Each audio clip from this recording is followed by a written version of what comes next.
Listeners, beware. This podcast contains themes of the macabre and does not shy away from the details. Our content is graphic and our language is colorful. We might not be your cup of tea, so listener discretion is strongly advised.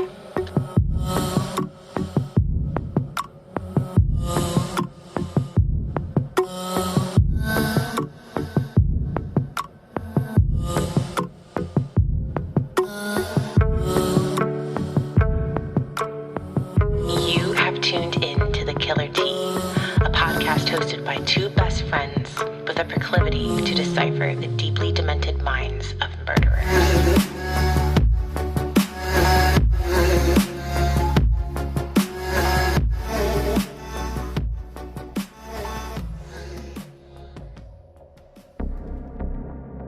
Welcome to Season 3, Episode 1 of The Killer Tea.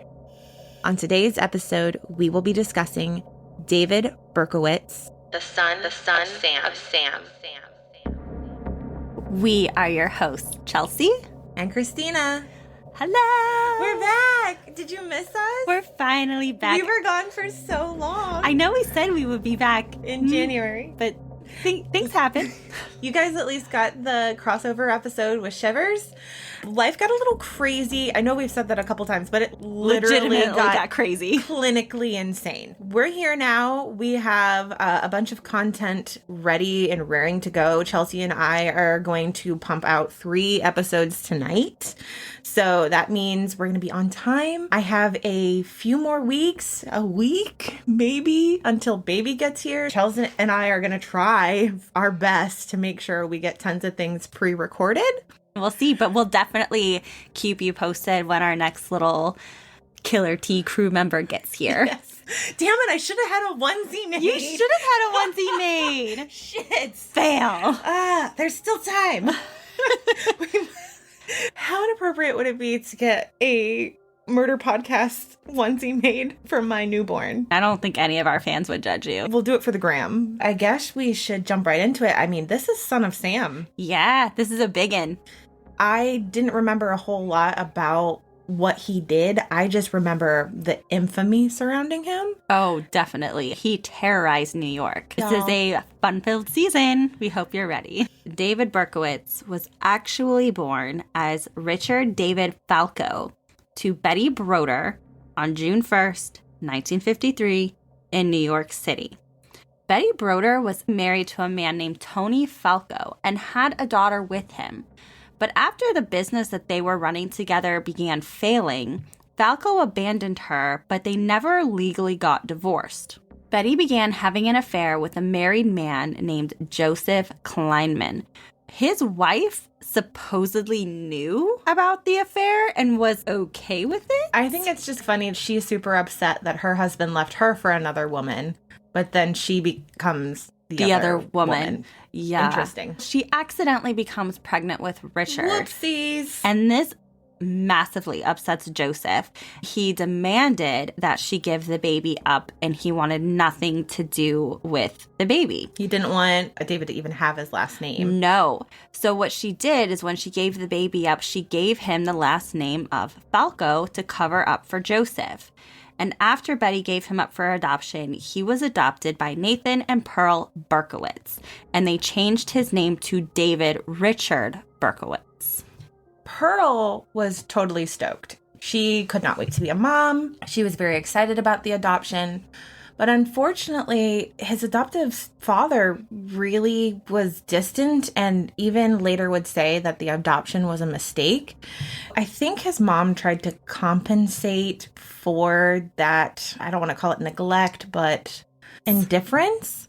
By the age of 7, David had learned that he was adopted, and although he was told his birth mom had died during childbirth, he had a relatively average childhood. He was raised in the Jewish community, he went to school, and had a close relationship with his adopted mom, Pearl.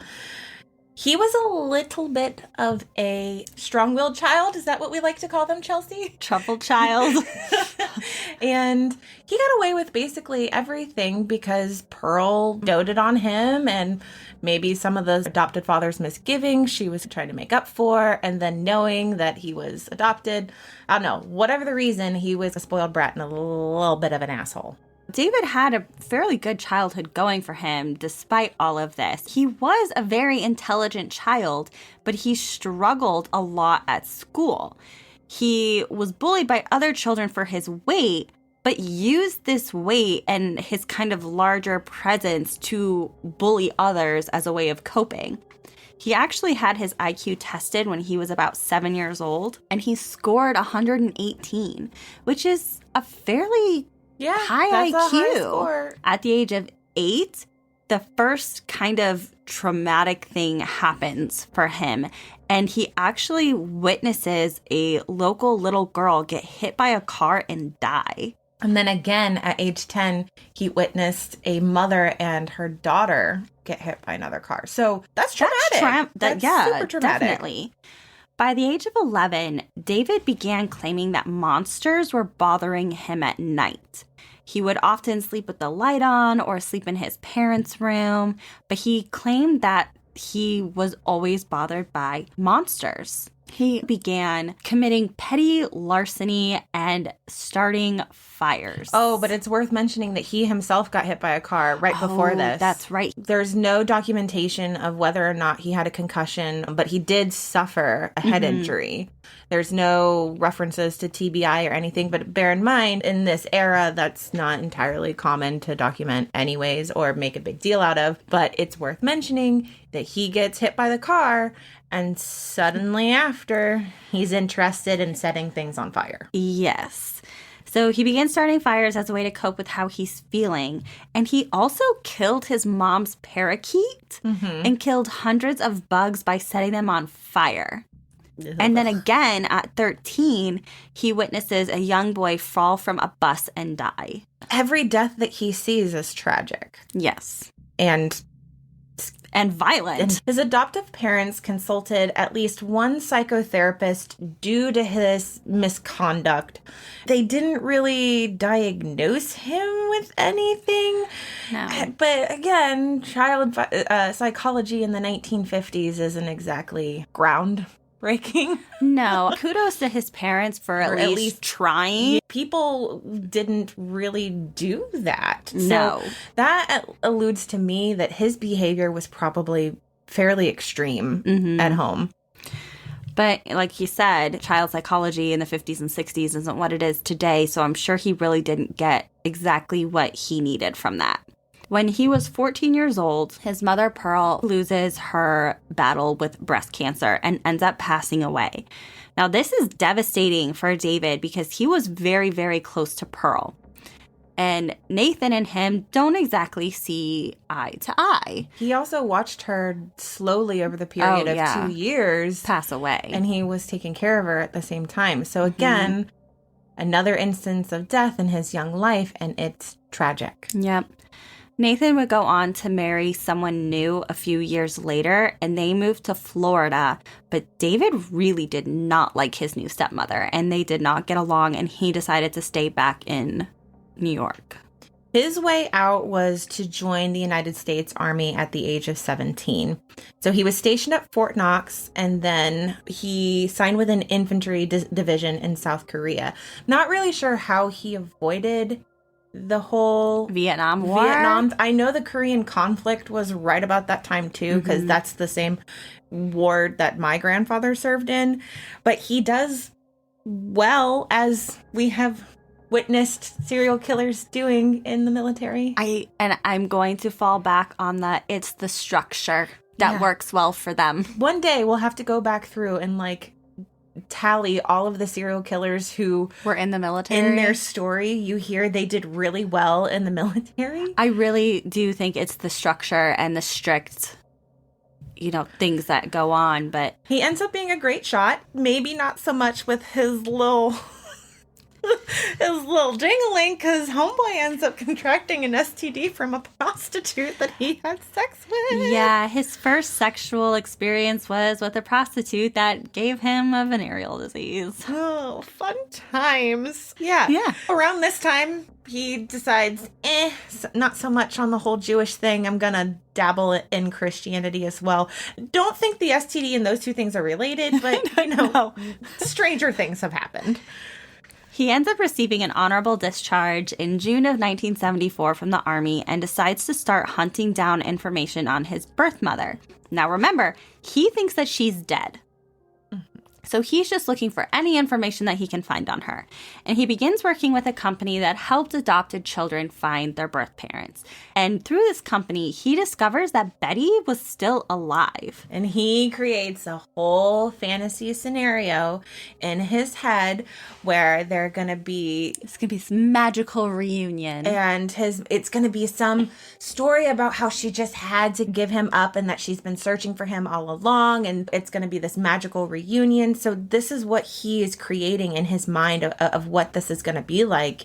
And unfortunately, he leaves severely disappointed. That's his mom. We started with how he came into this world, and so she wasn't exactly thrilled to meet up with him. So he goes to meet Betty and his half-sister. And for a while, they're meeting up and they're having communication. It was when he found out the truth behind his adoption that he completely cuts them out of his life and is thoroughly disgusted and doesn't contact them ever again. Nope. During this time, David claims that he began to hear voices again, which he previously had called monsters when he was a child. He continues to set fire and torture animals and says this was what he did to satisfy the voices that he hears. At the age of 22, he began working as a security guard at JFK. He claimed to hear voices from the dogs that had accompanied him during his shifts, and this is going to become a theme with him. Son of Sam and dogs, they go way, way back. Bear in mind, while this is all going on, he's still setting fires, and he actually keeps detailed notes in his diary and his journal of all the fires that he sets, and he claims to have set upwards of 1,488 fires by the time that he's working at JFK. Crazy. That's just, how do you have time? How do you you must wake up so early in your day or stay up so late at night. That is a lot of fucking fires. Do we know if anyone ever died in those fires? Was there any documentation? I don't think so. I think they weren't like huge blazing infernos. Oh, we just saw this as we were refreshing our memory on everything, where he actually gave himself a moniker. Do you remember what they said his moniker was? The Phantom of New York. The Phantom or the Phantom of the Bronx or something like that. Yeah, he gave himself a like little fire starter moniker because... Okay. Yeah, sure. Fine. Sure. Whatever, guy. On December 24th of 1975, David commits his first attacks. And he attacked 2 different young women, and he used a knife. The first victim is unknown, but David attacked her as she was leaving a grocery store. She was able to fight back and was able to get away from David, and David fled the scene. But he then attacked Michelle Foreman as she was crossing a bridge, but she also survived the attack. She was only 15 years old. A lot of these women are going to be teenagers. That's one thing that stuck out to me as everybody was all the research and stuff that I did, all the videos that I watched is young women, 15 years old. Mm-hmm. They're a baby. In January of 1976, David began renting a room from Jack and Nan Cassara. He obtained a rifle permit and bought a Commando Mark III semi-automatic rifle and ammunition. He also began working for the U.S. Postal Service at this time. David worked several odd jobs. He was a taxi driver. Yeah. He did this. He kind of flip-flopped around a lot. This guy did well in the military as a shooter, and now he has a semi-automatic rifle. This is not a good thing. No. In the neighborhood that he was living in, there were tons of dogs. I mean, a lot of people had dogs. This is New York City. Yeah. Come on. David began claiming that the dogs would howl at all hours of the night. And by April of that same year, he couldn't take it anymore and left the home that he was renting, where he then moved to 35 Pine Street in Yonkers. One of his neighbors was 63-year-old Sam Carr, and in May of 1976, he attempts to kill Sam's German Shepherd, which is crazy. So Sam is having issues with dogs, right? In the previous neighborhood that he was living in with the Cassaras, he said that the dogs were howling so much that he actually considered killing himself over it, which to me, like, it couldn't have been that bad. He's still saying at this time, the dogs are symbolism for the devil or demons talking to him. And there's something about Sam's German Shepherd in this new place Just rubbing him the wrong way. Is the devil incarnate telling him, you need to go out and shoot people, buddy. Right. Like, you're doing the devil's work. I need you to go out and shoot people in the head. I'm a German Shepherd. We're aggressive. Yeah. Yeah. He attempts to kill the German Shepherd, but he fails at this and ends up going and visiting an old army friend in Houston, Texas. Decides to take a vacation. And while in Texas, he purchases a .44 caliber handgun. My God. This guy. What the fuck? So that takes us to July of 1976, where David comes across Donna Loria and Jody Valenti sitting in a car. He fires 5 shots into the car, killing Donna and wounding Jody. On October 23rd, 1976, David fired 5 shots into a parked car, wounding both Rosemary Keenan and Carl De Niro. Carl had to undergo a life-saving surgery, but did survive. A month later, on November 27th, 1976, he asked Donna DeMasi and Joanne Lamino for directions, but then shot them after. Joanna was paralyzed when David shot her in the spine, but they did both survive. Those were the 2 girls that had just come home from the movies and were sitting on the porch just talking, chit-chatting, like right in front of their house. He came up and asked for directions and then shot them. These have to be impulse kills. He's like opportunistic, driving around and just sees them. Out stalking, sees a girl that fits his ideal victim, and then just shoots them. On January 30th, 1977, John Deal and Christine Freed were both shot by David. Christine died later at the hospital, but John was able to run for help, and he actually survived. While she was returning home from class on March 8th, 1977, David shot Virginia in the face, and she was killed instantly. I'm going to refrain from saying Virginia's last name because I know I'm going to butcher it. And we don't want to insult her. Yes. While investigating the shootings, police were actually able to link the murders of Donna and Virginia together. Both of these murders were committed using a .44 caliber handgun. So at this point in time, cops know that the same gun is committing these murders. Serial killer. While all this is going on, Sam Carr, David's neighbor, who you may remember, David already tried to kill this man's dog once. But he receives an anonymous letter complaining about his dog, Harvey. And this is not the German Shepherd. This is a Labrador. And in April of 1977, David goes back to working at the post office after leaving and doing a couple other odd jobs. Later that month, Valentina Serrani died immediately after being shot, and Alexander Esav was later pronounced dead at the hospital. This time, David had left a note for the police that said, "Come and get me, son of Sam." He has created a moniker. Mm-hmm. He's writing and leaving notes for the police. He's still saying, "The dog made me do it." Yep. All the while, he's kind of racking up a high list of victims. Mm-hmm. Yep. He's a full-fledged serial killer at this point. While all this is going on, New York is in a state of panic. There's someone out there who's randomly shooting young women and young couples. And they had that blackout and rioting from the blackout. All kinds of things going on in New York at this time. New York is in a state of panic. The police go ahead and they form a task force that they dubbed Operation Omega in efforts to hunt down this quote-unquote son of Sam. And the task force includes 75 detectives and 225 police officers. That is a massive task force. Before he put out the Son of Sam moniker, the news had been calling him the .44 caliber killer. If you ever confuse the .44 caliber killer with Son of Sam, they're the same person. But I remember hearing that as well, that he was initially called the .44 caliber killer. Sam Carr goes to the police after he receives yet another threatening letter about his dogs. In May of 1977, a psychological profile was released to the public about the killer. This described him as neurotic, schizophrenic, and paranoid, probably shy and odd, inept in establishing personal relationships, especially with women. This would lead Sam to write a letter to the Daily News reporter Jimmy Breslin. And I think in the interest of getting to have a peek inside Sam's head, I think it's worth reading the whole thing. What do you think? What do you think about the description? What do you think that the... And that's pretty accurate. Yeah. Shy and odd, neurotic. Yeah. Definitely. Paranoid. Yes. And I know in this time period, schizophrenia is thrown around like a mother effer, but he is hearing audible hallucinations. Yeah, he's claiming that the dogs are talking to him. So this is pretty accurate. He's either actually possessed by demons or he's hearing things. Jesus.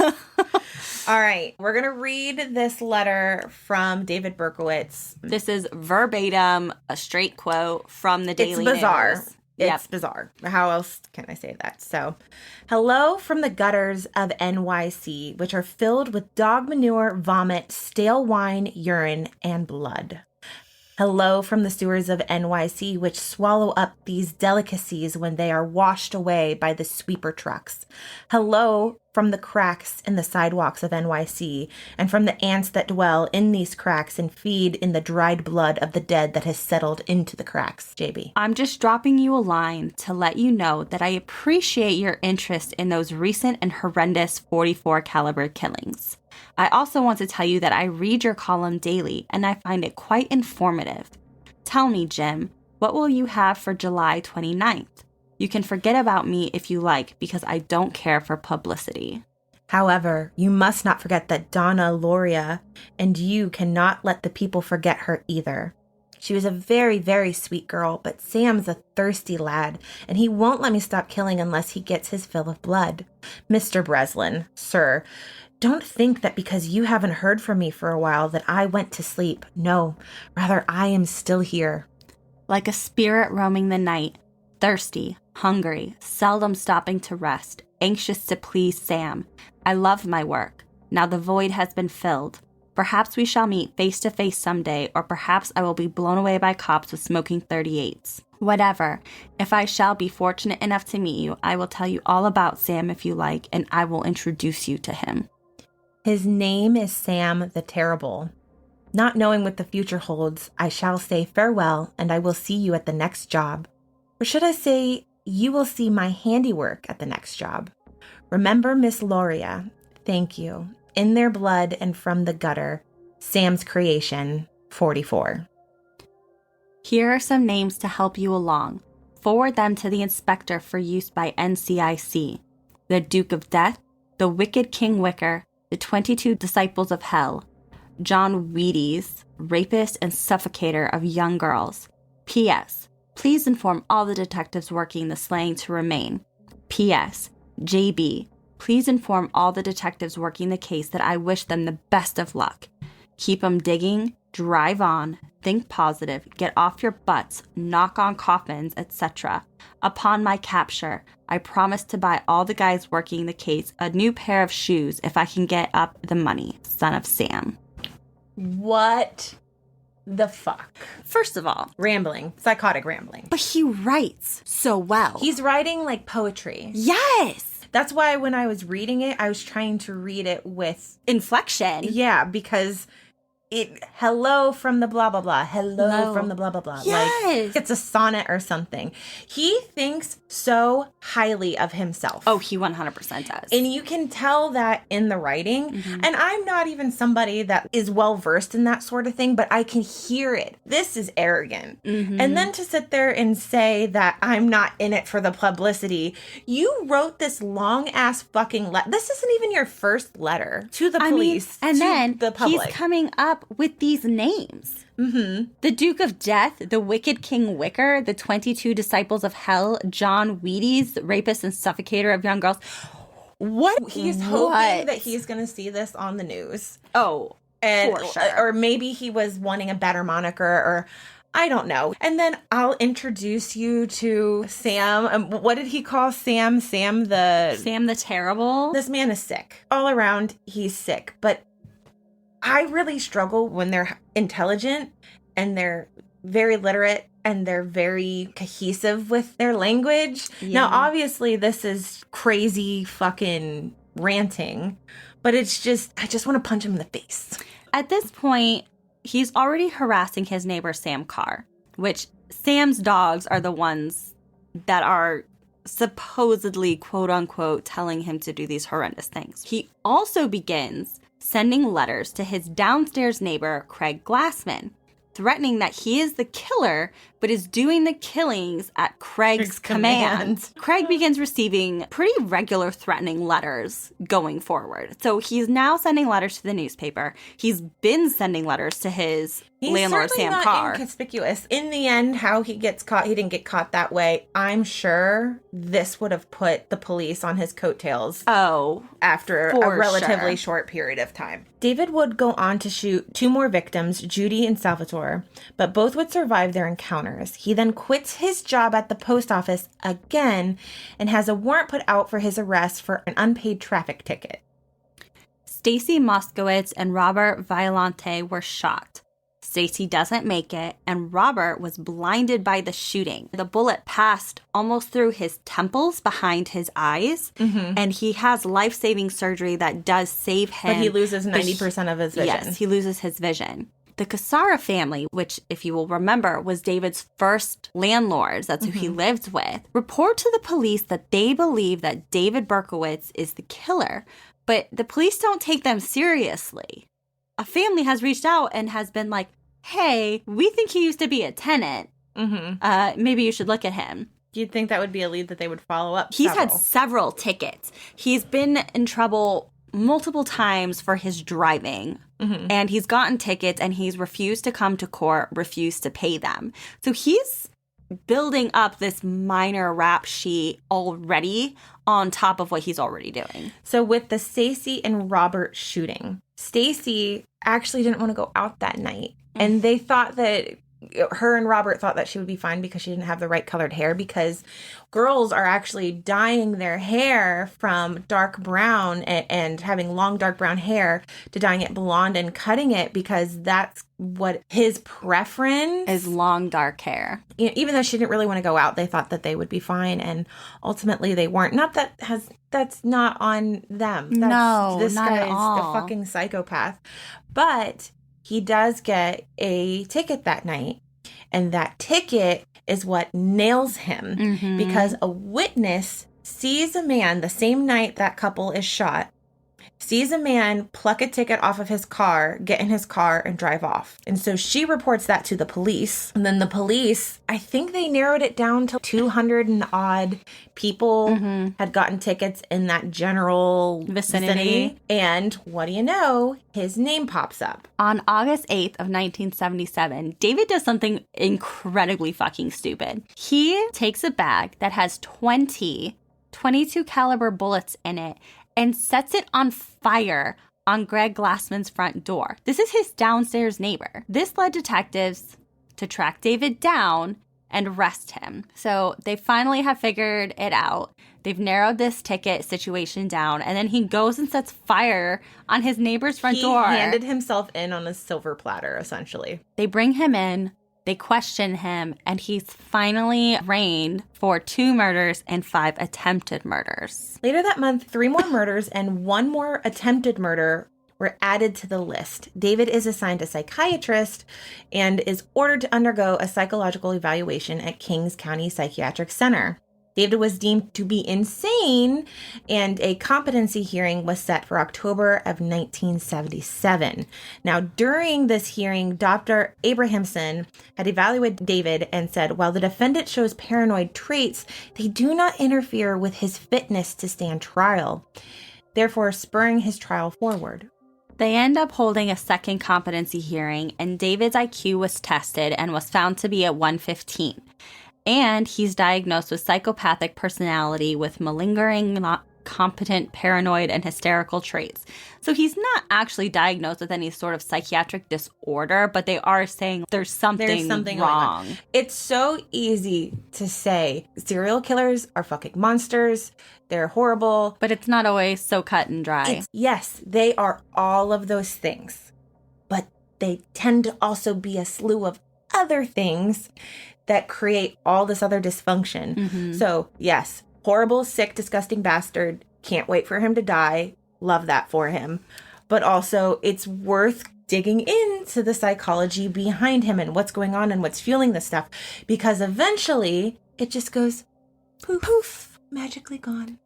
On May 8th, 1978, David pled guilty to 6 shootings and was sentenced to 365 years in prison. He claims that he had been obeying the orders of a demon in the form of a dog belonging to his neighbor, Sam. During his trial, David began chanting, "Stacy is a whore, Stacy is a whore, I'll shoot them all." He was just insane during his competency trials. Just absolutely made no sense. He's then taken to the Ossining Correctional Facility in New York, where he would go through even more psychiatric testing. Before going to the Attica prison, David would also do a 6-week stint at Central New York Psychiatric Center for treatment. He's being evaluated. He's going to these places. He's still acting out, but he did plead guilty. Yes, he does plead guilty. And this is against the advice of counsel. I think Sam was quoted later as saying he just wanted it done and over with. He just wanted it to be done and over it. There's no really fight from police to try and have to get confessions and stuff out of him. No, he literally says when they arrested him, he actually said, "Oh, you finally caught me. What took you so long?" Yeah, and he gives it all up to them, which great, wonderful. It's just interesting. And when I said earlier about against the advice of counsel, bear in mind, we've talked about this before, attorney's sole responsibility in these situations, whether or not you like it, is to make sure their client gets fair trial and not the death sentence. So that's why against the advice of counsel would be, don't plead guilty. You know, we don't want you to get the death penalty or whatever, yada, yada, yada. He completely rejects this, which is not admirable. He's a fucking psychopath, but he wants it to be done, pleads guilty, and puts everything on the table. So there's 2 things to be thankful for, I guess. But during all of this, he is sticking to his story that he's being told to commit these atrocities by a dog. That he is hearing voices from his neighbor's dog. And that's why he supposedly attempted to kill his neighbor's dogs, is because his neighbor's dogs were telling him to commit these horrible crimes. But, big but, later on, during an interview with our very favorite man, Robert Ressler, David would admit to Robert that he hadn't actually heard voices from his neighbor's dog and had made it all up so that he would be found insane and avoid the death penalty, essentially. Claims that resentment towards his mother and relationships with women is what actually drove him to do the killings, which makes more sense than a demonic dog. Yeah, but I still believe that he had audible hallucinations. Oh, I'm not discounting it either, especially since he talks about quote-unquote monsters. I think at this point he probably had gotten treatment and was medicated and was doing better. And maybe that because he was in a process of healing, had clarity. It could be. And was trying to come back and I don't know, save face in his mind, because I think he sees the rest of his life in prison and wants to be able to move forward and be seen as a sane, reasonable person. And so he has to now discredit those previous things because otherwise his life moving forward in prison is not going to be what he wants it to be now that he's in treatment and all that stuff. And I say that because we learn more that he becomes really active in Christianity and really against all of the demons and all of that stuff. And yada, yada, later, yada. He rededicates himself to the Christian faith in 1987. But then in the mid-1990s comes forward and amends his confession to claim that he had actually been a member of a violent satanic cult and that it was actually the cult that had committed all of these killings and that he was only responsible for 2 of them. Law enforcement authorities reopen the cases. Maybe this is credible. This is during the Satanic Panic portion of history. And they go and they look into it, but they can't find anything credible to back up David's claims. And the fact that he refuses to name any of his co-conspirators, but then later goes on to say that Sam's 2 sons had been involved in it, but the sons were dead, so they couldn't back up or verify anything. But, of course, conspiracy theorists have been able to find and name people. If you really want to go down a rabbit hole, because I went down the rabbit hole, and I'm not going to validate it by giving it any kind of potential to have been true. If you want to do your own research, listener, and go into the cult theory of the Son of Sam, go right ahead. I will tell you right now, Homegirl does not support it, does not believe any of it is correct. There's plenty of witnesses, plenty of people that were left alive to say that David Berkowitz was there committing the murders. But if you are somebody who does enjoy the conspiracy theories, go ahead and take a look. David did come up for parole in 2002 and he was denied. And because there was so much coverage on David's case and the media lent like a celebrity status to Berkowitz, which they tend to do with these big serial killers, he seemed to really enjoy this attention that he was getting. And I think ultimately that is what he was looking for. Because New York was just like absolutely fucking not, you will not profit or enjoy any of this. They actually enacted new laws called the Son of Sam laws. And those were designed to keep criminals from profiting from the publicity created by their crimes. Those have remained in law in New York despite people challenging them. But similar laws have been enacted in other states. But this basically keeps people from we've seen it with Eileen Wuornos. Eileen Wuornos and some of our other serial killers that we've covered. And honestly, I agree with this law.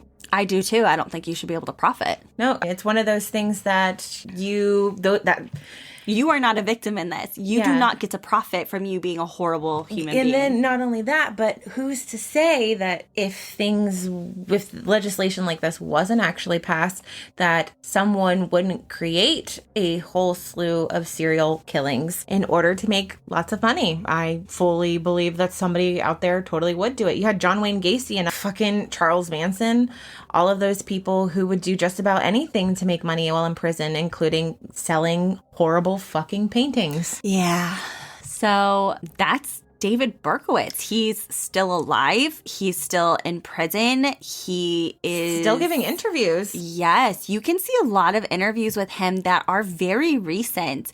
And he has a very different, I would say, persona now.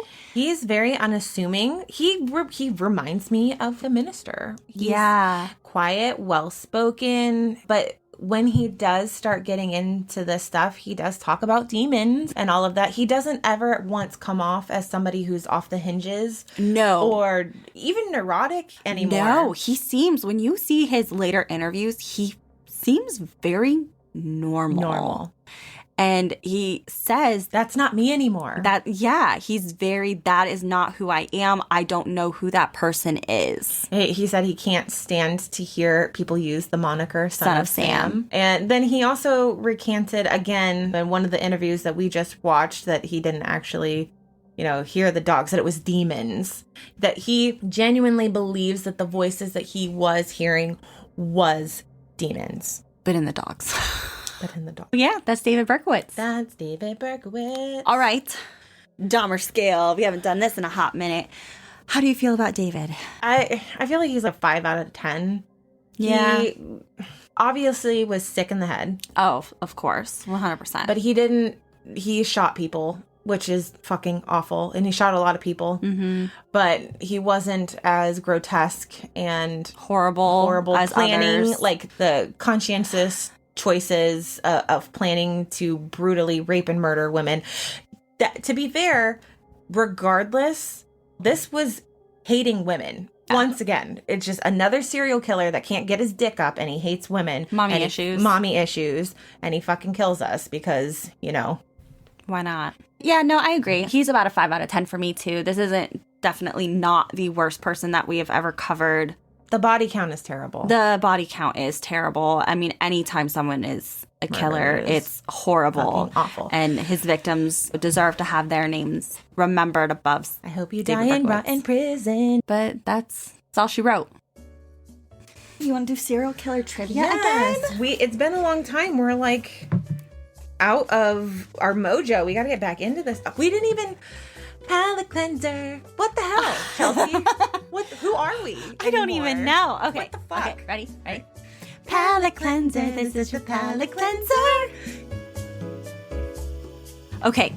This is taking us back. This is someone we've covered. Oh, Jesus. Okay. How did Jerry Brudos, who is the shoe fetish killer, commit murders at his house without his wife knowing.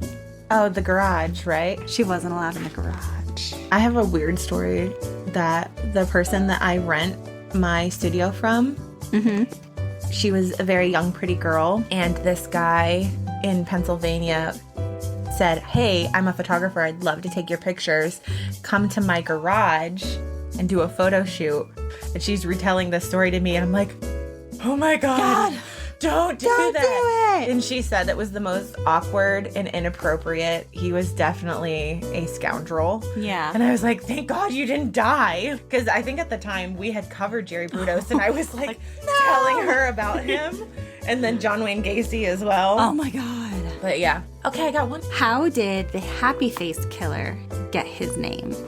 He drew happy faces on bathroom stalls. That was an easy one. I wonder if you know this. Oh, I don't know. Let's see. Tell me.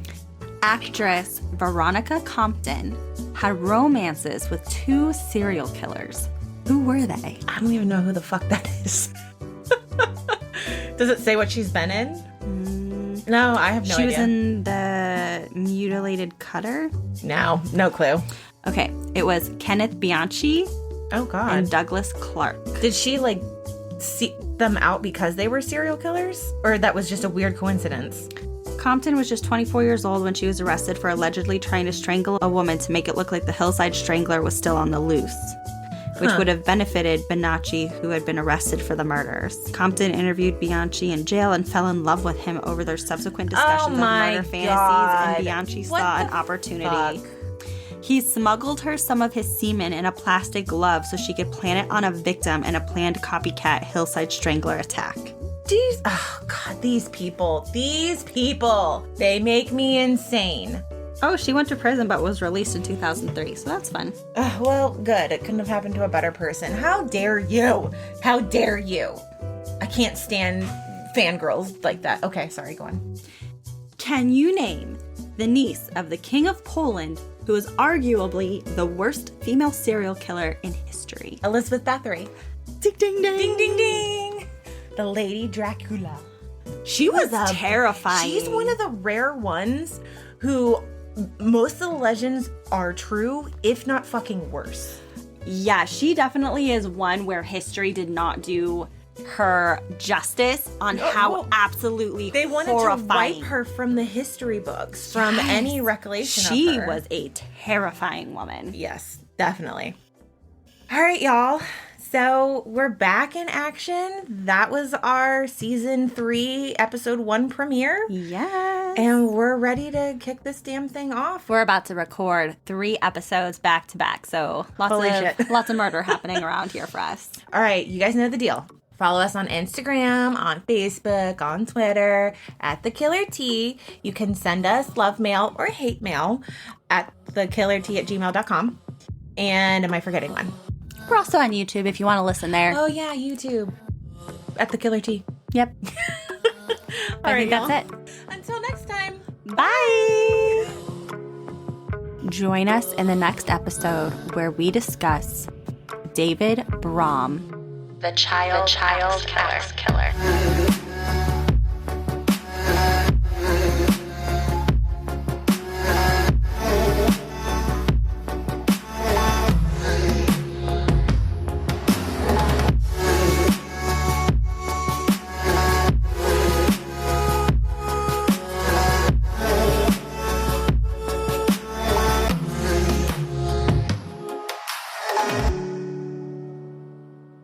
Here we go.